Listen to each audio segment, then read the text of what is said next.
12 नवंबर 2023 दिन रविवार को दिवाली है। तो आज के वीडियो में मैं आप लोगों को बताऊंगी कि दिवाली के दिन ऐसी कौन सी चीज है जिसे अपने घर से बाहर नहीं निकलना चाहिए, नहीं तो माँ लक्ष्मी घर से चली जाती है। दोस्तों, वीडियो को ध्यान से देखना, क्योंकि सन्यासी जी के चैनल का मकसद है जनहित एवं जन कल्याण करना है। इसलिए आप सभी दर्शकों को इस प्रकार के अच्छे जानकारी बताए जाते हैं। तो आइए जानते हैं इस वीडियो में सर्वप्रथम हमें क्या करना चाहिए जिससे हमारे संपूर्ण घर के वातावरण शुद्ध रहे और माता लक्ष्मी के पूर्ण रूप से हमें आशीर्वाद प्राप्त हो और हमारे घर में धन, वैभव एवं सुख शांति का वास हो, क्योंकि ये होना बहुत जरूरी है। क्योंकि अगर हमारे घर में धन, दौलत, सुख शांति का वास होता है तो हम पूर्ण रूप से प्रसन्न रहते हैं एंड हमें प्रसन्नता का आभास होता है। और वही अगर हमारे घर में दरिद्रता रहे तो हमें दुख का आभास होता है।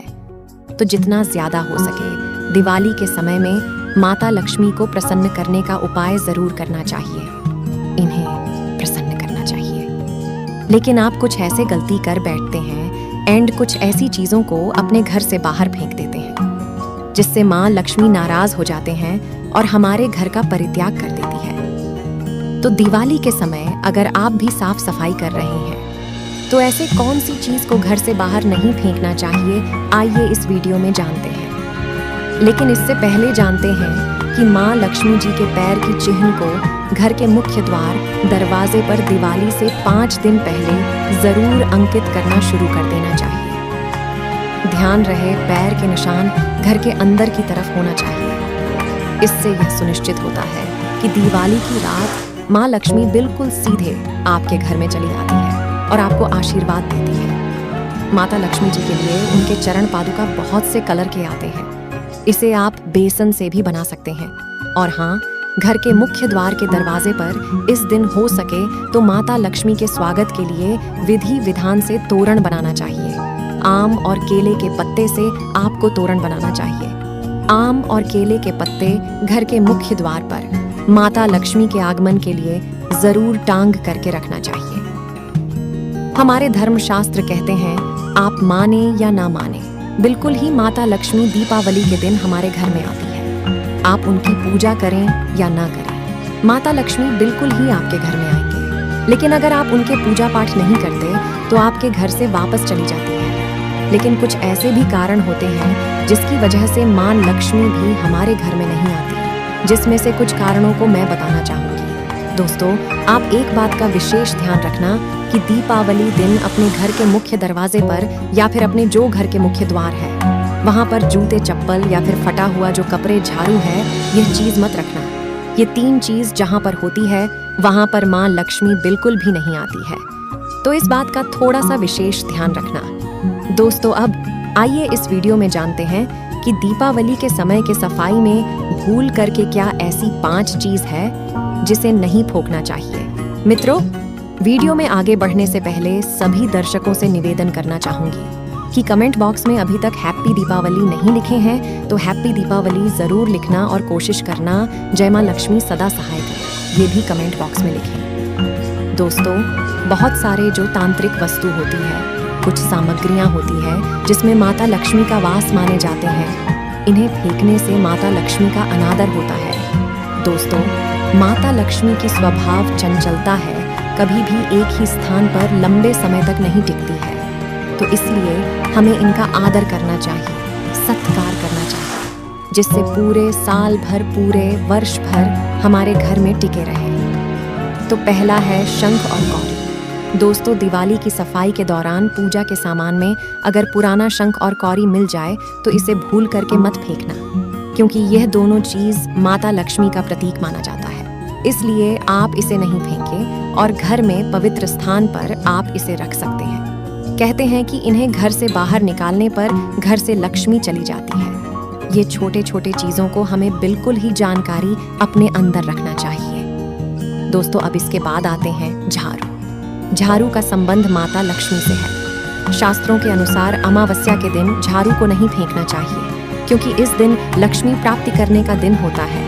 इसलिए इसको फेंकने ही मात्र से घर से बरकत चली जाती है। दोस्तों, जो आपके घर में पुरानी झाड़ू है, इसे छुपा कर रखें। आप चाहे तो दीपावली के बाद में इसे फेंक सकते हैं, लेकिन दीपावली के पहले झाड़ू को मत फेंकना, इसे लक्ष्मी का स्वरूप कहे गए हैं। मेरे प्यारे दोस्तों, उसके बाद है लाल कपड़े। तो देखिए, जो लाल कलर के वस्त्र, लाल कलर के जितने भी कपड़े होते हैं, यह लक्ष्मी के स्वरूप कहे गए हैं। दोस्तों, एक बात का विशेष ध्यान रखें कि कभी भी लाल कलर के कपड़े अपने घर से बाहर ना फेंकें। अगर आप साफ सफाई कर रहे हैं तो दीपावली के समय में इसे बिल्कुल भी मत फेंकना। उसके बाद साफ सफाई के टाइम किसी के पास या फिर पेटी में पुराने सिक्के मिल जाते हैं, जो कि शायद आज के दौर में ज़रूरत के लिए इस्तेमाल नहीं होते, जो पुराने सिक्के हैं, इसे भी माता लक्ष्मी की स्वरूप कह गए हैं। आपने देखा होगा, जो पुराने सिक्के हैं, बहुत सारे जो साइट है वहाँ पर करोड़ों रुपए में बिकते हैं। तो जो पुराने सिक्के होते हैं, यह भी लक्ष्मी स्वरूप कहे गए हैं। जितने भी पैसे की नोट होती है, इसे लक्ष्मी कहे जाते हैं। आप इसे अपने घर से बाहर फेंकते हैं तो आप इन्हें नहीं फेंक रहे हैं, बल्कि माता लक्ष्मी को फेंक रहे हैं और माता लक्ष्मी का अनादर कर रहे हैं। अब उसके बाद है मोर पंख। दोस्तों, दीपावली की सफाई में अगर आपको मोर पंख मिल जाए तो उसे शुभ माना जाता है, क्योंकि मोर पंख श्री हरि के अवतार कृष्ण को अत्यंत प्रिय थे। मोर पंख को गलती से भी कचरे में न डालें। कहते हैं कि घर में मोर पंख का मिलना धन लाभ का संकेत देते हैं। हो सके तो इसे अपने घर के उत्तर दिशा में लटका करके रख देना। धन का देवता अर्थात जो है धन के कोषाध्यक्ष है, जिसे हम कुबेर जी बोलते हैं, इनके दशा मानी जाती है। तो एक बात का विशेष ध्यान रखना कि अगर आपको मोर का पंख प्राप्त हो जाए साफ सफाई के दौरान, तो इसे मत फेंकना, बल्कि कोशिश करना है कि मोर का पंख दीपावली के दिन अपने घर में खरीद करके जरूर ही लाना है। ऐसा हमारे धर्मशास्त्रों में भी लिखे हैं कि अगर कोई भी व्यक्ति दीपावली के दिन मोर के पंख लाते हैं और इसमें इत्र लगाकर के घर की उत्तर दिशा में या फिर धन रखने वाले स्थान में रखते हैं, तो ऐसे घर धन दौलत से लबालब भर जाते हैं और ऐसे घर में दौलत का अभाव नहीं होता। प्यारे मित्रों, सन्यासी जी के चैनल के माध्यम से आप सभी दर्शकों को आज छोटे से जानकारी साझा की जा रही है। यह जानकारी आपके जीवन में मंगलमय एवं कल्याणकारी साबित जरूर होंगे। ये जानकारी कैसा लगा हमें कमेंट सेक्शन में जरूर बताना, और इतनी ज्ञानवर्धक वीडियो के लिए चैनल को सब्सक्राइब जरूर कीजिएगा, ताकि दीपावली धनतेरस में आपसे होने वाली गलतियों के बारे में हम आपको सबसे पहले बचा सकें। तो मेरे प्यारे दोस्तों, आज की जानकारी यहीं पर समाप्त करती हूँ। और दोस्तों, जाते जाते कमेंट्स जय माता लक्ष्मी जरूर लिखना। धन्यवाद, नमस्कार, प्रेम से बोलो जय मां लक्ष्मी।